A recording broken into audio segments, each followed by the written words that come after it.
ஒரு ராஜாவுக்கு பல யானைகள் இருந்தன.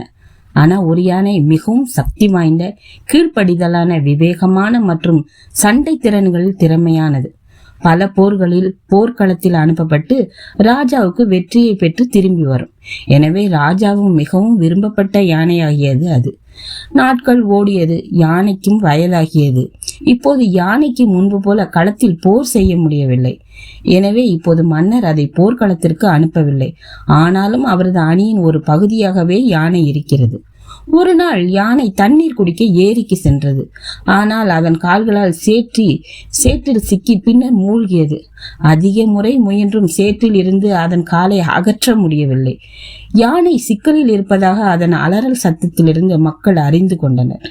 யானை சேற்றில் சிக்கிய செய்தி ராஜாவையும் சென்றடைந்தது. ராஜா உட்பட மக்கள் அனைவரும் யானையை சுற்றி கூடி அதை சேற்றிலிருந்து வெளியேற்ற பல்வேறு முயற்சிகளை மேற்கொண்டனர். ஆனால் நீண்ட நேர முயற்சி பயனளிக்கவில்லை. கௌதம புத்தர் அப்போது சாலையில் சென்று கொண்டிருந்தார்.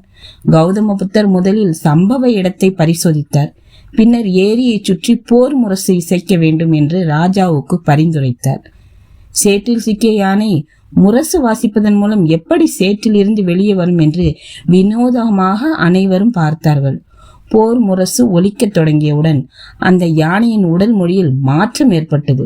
முதலில் யானை மெதுவாக எழுந்து நின்று பின்னர் சேற்றிலிருந்து தானாகவே வெளியே வந்து அனைவரையும் அதிர்ச்சிக்குள்ளாக்கியது.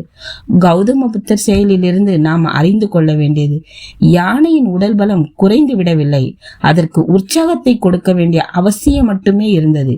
மேலும் மனிதர்கள் வாழ்க்கையில் உற்சாகத்தை தக்க வைத்துக் கொள்ள சிறந்த குறிக்கோள், அதற்குரிய சிந்தனை மற்றும் மனநிலைமையும் பராமரிக்க வேண்டியது அவசியம். மேலும் எந்த சூழலிலும் விரக்தி அடையக்கூடாது.